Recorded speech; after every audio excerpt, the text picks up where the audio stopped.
ನಮಸ್ಕಾರ ಸ್ನೇಹಿತರೆ, ತಮ್ಮೆಲ್ಲರಿಗೂ SRG ಯೂಟ್ಯೂಬ್ ಚಾನಲ್ಗೆ ಸ್ವಾಗತ. ನಾನು ನಿಮ್ಮ ಅಕ್ಬರ್ ನಾಯಕ್ ಮಾತಾಡೋದು.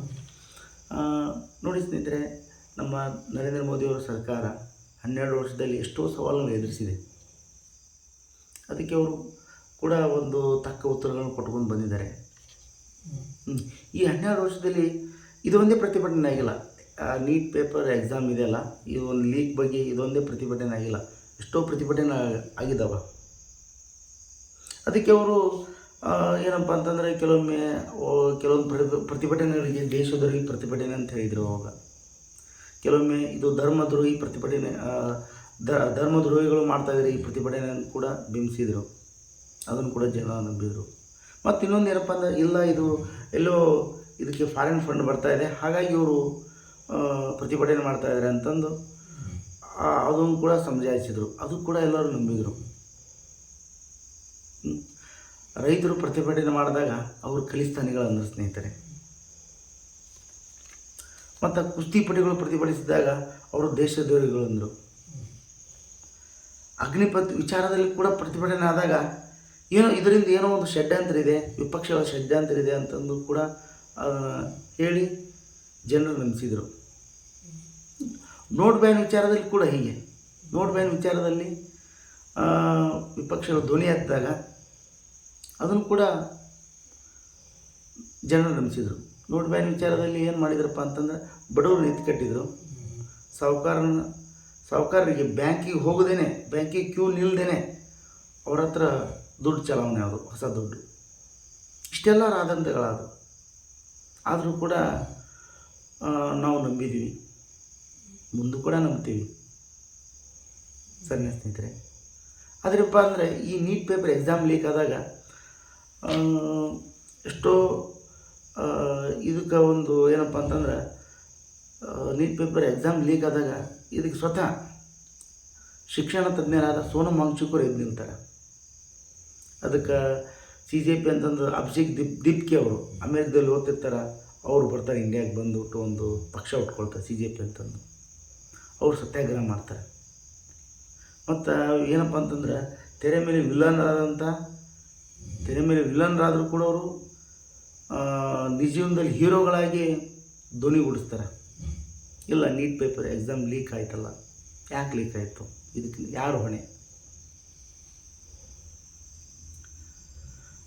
ಈ ಒಂದು ನೀಟ್ ಪೇಪರಲ್ಲಿ ಎಕ್ಸಾಮ್ ಲೀಕ್ ಆಗಿತ್ತಲ್ಲ, ಸೋನಮ್ ವಾಂಗ್ಚುಕ್ ಕೂಡ ಏನು ಹೇಳ್ತಾರೆ ಅಂತಂದರೆ, ಅವರು ಯಾವುದೇ ಥರ ಒಂದು ಸರ್ಕಾರಕ್ಕೆ ವಿರೋಧ ವ್ಯಕ್ತಪಡಿಸ್ತಾ ಇಲ್ಲ. ಅವರು ಈ ಒಂದು ನೀಟ್ಲೆ ಎಕ್ಸಾಮ್ ಪೇಪರ್ ಲೀಕ್ ಆದಾಗ ಇದಕ್ಕೊಂದು ಸಿಸ್ಟಮ್ ಇದೆಯಲ್ಲ, ಆ ಸಿಸ್ಟಮ್ ಚೆನ್ನಾಗಿಲ್ಲ.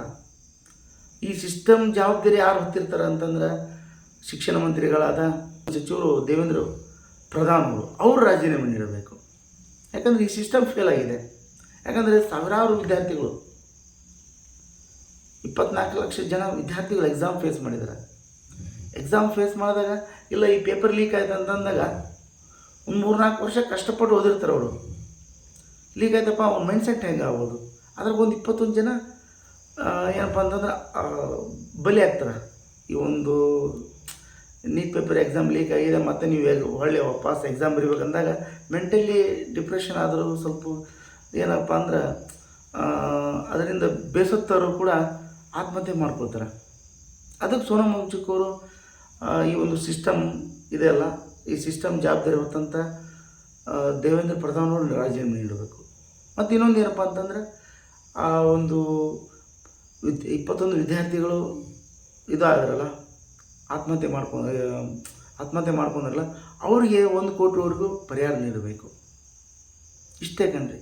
ಇದ್ರಿಗೇನು ಸೋನಮ್ ವಾಂಗ್ಚುಕ್ ಅವರು ಕೂಡ ಏನು ತಪ್ಪಾಗಿ ಹೇಳ್ತಾ ಇಲ್ಲ, ಏನು ನಡ್ಕೊತಾ ಇಲ್ಲ, ಯಾವುದೇ ಥರ ಸರ್ಕಾರ ವಿರುದ್ಧವಾಗಿ ಮಾತಾಡ್ತಾ ಇಲ್ಲ. ಅವರು ಸಿಸ್ಟಮ್ ಚೇಂಜ್ ಮಾಡ್ಬೇಕಂತಂದ್ರೆ ಅಷ್ಟೇ. ಯಾಕಂದ್ರೆ ಅವರು ನಿಮ್ಮಂಥ ಸಾಮಾನ್ಯ ಮನುಷ್ಯರಲ್ಲ. ಸೋನಮ್ ವಾಂಗ್ಚುಕ್ ಇನ್ನೋವೇಟರ್, ಅವರು ಶಿಕ್ಷಣ ತಜ್ಞರು, ಸ್ವತಃ ಅವ್ರದ್ದೇ ಒಂದು ಶಿಕ್ಷಣ ಸಂಸ್ಥೆ ಇದೆ ಅಂತ ದೊಡ್ಡ ವ್ಯಕ್ತಿಗಳು, ಮತ್ತು 100 ಪೇಟೆಂಟ್ಗಳು ಹೊಂದಿದಂಥ ವ್ಯಕ್ತಿಯವರು. ಅವ್ರಿಗೆ ಎಷ್ಟು ಅವಾರ್ಡ್ ಬಂದವು ಅದನ್ನು ಬಾಯಲ್ಲಿ ಹೇಳೋಕ್ಕಲ್ಲ, ನಮಗೆ ಬಾಯಲ್ಲಿ ಹೇಳೋದಂತ ಅನಕ್ಷರಸ್ತಾರೆ ನಾವು, ಅಷ್ಟು ಅವಾರ್ಡ್ಗಳು ಬಂದಿದ್ದಾವೆ ಅವ್ರಿಗೆ. ಅವರು ಧ್ವನಿ ಎತ್ತಿದಾಗ ಯಾವುದೇ ಥರ ಅವು ಇದು ಇಲ್ಲ, ಏನಂತಾರಲ್ಲ ಮಾತುಕತೆ ಇಲ್ಲ.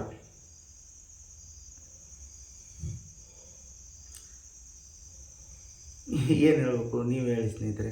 ಯಾಕಂದ್ರೆ ಅಂಥ ದೊಡ್ಡ ವ್ಯಕ್ತಿ ಹಿಂಗಾಗಿದೆ, ಸಿಸ್ಟಮ್ ಚೇಂಜ್ ಮಾಡಬೇಕು, ದೇವೇಂದ್ರ ಪ್ರಧಾನ್ ಅವರು ರಾಜೀನಾಮೆ ನೀಡಬೇಕು ಅಂತ ಹೇಳಿದಾಗ ಅದಕ್ಕೆ ಯಾವುದೇ ಥರ ಸ್ಪಂದನೆ ಇಲ್ಲ. ಮತ್ತು ನಿನ್ನೆ ಲಾಠಿ ಚಾರ್ಜ್ ಆಯಿತು, ಮೊನ್ನೆ ವಿದ್ಯಾರ್ಥಿಗಳ ಮೇಲೆ ಲಾಠಿ ಚಾರ್ಜ್ ಆಯಿತು, ಪ್ರತಿಭಟನೆ ಬಂದಂಥ ವಿದ್ಯಾರ್ಥಿಗಳ ಮೇಲೆ ಲಾಠಿ ಚಾರ್ಜ್ ಆಯಿತು. ಮತ್ತು ನಿನ್ನೆ ಏನಪ್ಪ ಅಂತಂದ್ರೆ ಸಂಸತ್ ಭವನದಲ್ಲಿ ನರೇಂದ್ರ ಮೋದಿ ಹೇಳ್ತಾರೆ, ಸನ್ಮಾನ್ಯ ಪ್ರಧಾನಮಂತ್ರಿ ನರೇಂದ್ರ ಮೋದಿ ಏನು ಹೇಳ್ತಾರಪ್ಪ ಅಂತಂದ್ರೆ, ಇಲ್ಲ ನೀಟ್ ಪೇಪರ್ ಎಕ್ಸಾಮ್ ಲೀಕ್ ಇದೆಯಲ್ಲ, ಇದು ಕೇಂದ್ರ ಸರ್ಕಾರ ಜವಾಬ್ದಾರಿ ಇಲ್ಲ, ಇದಕ್ಕೆ ಆಯಾ ರಾಜ್ಯಗಳ ಜವಾಬ್ದಾರಿ ಕೂಡ ಇದೆ ಅಂತೇಳ್ಬಿಟ್ಟು ಸುಮ್ಮನೆ ಆಗ್ಬಿಟ್ರು ಅವರು. ಅದಕ್ಕೆ ಅವರು ಕೂಡ ಆ ರಾಜ್ಯಗಳು ಕೂಡ ಸಂಬಂಧ ಇದೆ ಅಂತಂದು ಸುಮ್ಮನಾದ್ರು ಸ್ನೇಹಿತರೆ. ಇಲ್ಲಿವರೆಗಂತೂ ಬೆಳವಣಿಗೆ ಆಯಿತು. ಮತ್ತೇನಪ್ಪ ಅಂತಂದ್ರೆ ರಾಹುಲ್ ಗಾಂಧಿ ಅವರು ಅವ್ರ ಮನೆ ಮುಂದೆ ಇವತ್ತು ಸತ್ಯಾಗ್ರಹ, ನಿನ್ನೆ ಸತ್ಯಾಗ್ರಹ ಮಾಡಿದರು, ಪ್ರತಿಭಟನೆ ಮಾಡಿದರು. ರಾಹುಲ್ ಗಾಂಧಿ, ಅಖಿಲೇಶ್ ಯಾದವ್, ಇನ್ನು ಪ್ರಿಯಾಂಕಾ ಗಾಂಧಿಯವರು, ಬೇರೆ ಬೇರೆ ವ್ಯಕ್ತಿಗಳು ಕೂಡ ಅಲ್ಲಿ ಪ್ರತಿಭಟನೆ ಮಾಡಿದಾಗ ಅವ್ರನ್ನ ಪೊಲೀಸವರು ಎತ್ತಕೊಂಡು ಹೋದರು. ಪ್ರತಿಭಟನೆ ಮಾಡೋಕ್ಕೆ ಹೋಗಿ ಸಾಕು, ನೀವು ಒಂದು ಮನೆಗೆ ಹೋಗಿ ಅಂತಂದು ಎತ್ತಕೊಂಡು ಹೋದರು ಸ್ನೇಹಿತರೆ. ಜಗತ್ತಿನ ಅತ್ಯಂತ ಶ್ರೀಮಂತ ವ್ಯಕ್ತಿಯು ಕೂಡ ಗುರುವಿನ ಜ್ಞಾನದ ಮುಂದೆ ಬಡವಣೆ. ಅಂತಂಥ ಮಹಾನ್ ಉಪದೇಶಗಳನ್ನ ಜಗತ್ತಿ ತಿಳಿಸಿಕೊಟ್ಟಂಥ ನಮ್ಮ ದೇಶ ಸ್ನೇಹಿತರೆ.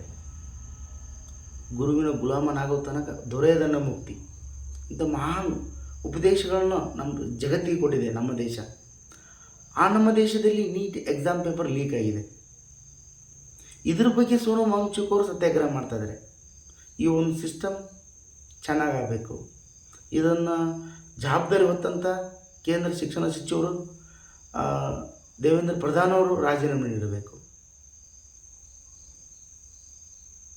ಮತ್ತು ಆ ಒಂದು ನೀಟ್ ಪೇಪರ್ ಎಕ್ಸಾಮ್ ಲೀಕ್ ಆದಾಗ ಆತ್ಮಹತ್ಯೆ ಮಾಡ್ಕೊಂಡ್ರೆ ಆ ವಿದ್ಯಾರ್ಥಿ ಕುಟುಂಬಗಳಿಗೆ 1 ಕೋಟಿ ರೂಪಾಯಿ ಕೊಡಬೇಕು. ಇಷ್ಟೆಲ್ಲ ಪರಿಹಾರ ನೀಡಬೇಕಂತಂದು ಅವರು ಸ್ವತಃ, ಯಾರು ಸೋನಮ್ ವಾಂಗ್ಚುಕ್ರಿಗೆ ಕಡಿಮೆ ಏನಿಲ್ಲ, ಬೇಜಾರು ಆಸ್ತಿ ಇದೆ, ಅವ್ರಿಗೆ ಆರಾಮಿರ್ಬೋದಿತ್ತು. ಅಂಥವ್ರು ಬಂದು ಸತ್ಯಾಗ್ರಹ ಮಾಡ್ತಾಯಿದ್ದಾರೆ. ಶಿಕ್ಷಣ ತಜ್ಞರವರು, 100 ಪೇಟೆಂಟ್ಗಳು ಹೊಂದಿದಂಥ ವ್ಯಕ್ತಿ, ಎಷ್ಟೋ ಅವಾರ್ಡ್ಗಳನ್ನ ಅವರು ಪಡೆದುಕೊಂಡಿದ್ದಾರೆ. ಆ ಅವಾರ್ಡ್ಗಳನ್ನ ಹೇಳೋಕ್ಕಾಗ್ತಲ್ಲ, ಅಂಥ ಅನಕ್ಷರಸ್ಥರು ನಾನು ಅವ್ರು ಎಷ್ಟೋ ಅವಾರ್ಡ್ಗಳನ್ನ ಪಡೆದಿದ್ದಾರೆ. ಆ ಅವಾರ್ಡ್ಗಳನ್ನ ಹೇಳೋದೇ ಬಾರದ ಅನಕ್ಷರಸ್ಥ ನಾನು. ಅಂಥ ವ್ಯಕ್ತಿ ಇವತ್ತು ವಿದ್ಯಾರ್ಥಿಗಳಿಗೆ ನ್ಯಾಯ ಸಿಗಲಿ ಅಂತ ಹೋರಾಡ್ತಾ ಇದ್ದಾರೆ. ಅವರು ಒಂದು ಹೋರಾಟ ಯಾವುದೇ ಒಂದು ಪಕ್ಷಕ್ಕಲ್ಲ, ಪಕ್ಷದ ವಿರುದ್ಧವಲ್ಲ, ವ್ಯಕ್ತಿಗತವಲ್ಲ. ನಮ್ಮ ವಿದ್ಯಾರ್ಥಿಗಳಿಗೆ, ಇಂದಿನ ವಿದ್ಯಾರ್ಥಿಗಳು ಮುಂದಿನ ಪ್ರಜೆಗಳು, ಇವರು ಚೆನ್ನಾಗಿರಲಿ ಅಂತಂದು ಹೋರಾಡ್ತಾ ಇದ್ದಾರೆ. ಇವರ ಒಂದು ಹೋರಾಟಕ್ಕೆ ನಿಮ್ಮ ಒಂದು ಕಮೆಂಟ್ ಇದೆಯಲ್ಲ, ನಿಮ್ಮ ಒಂದು ಅಭಿಪ್ರಾಯನ ಕಮೆಂಟ್ ಮೂಲಕ ತಿಳಿಸಿ. ಮತ್ತೆ ಮುಂದಿನ ಸಿಗೋಣ. ಎಲ್ಲರಿಗೂ ನಮಸ್ಕಾರ.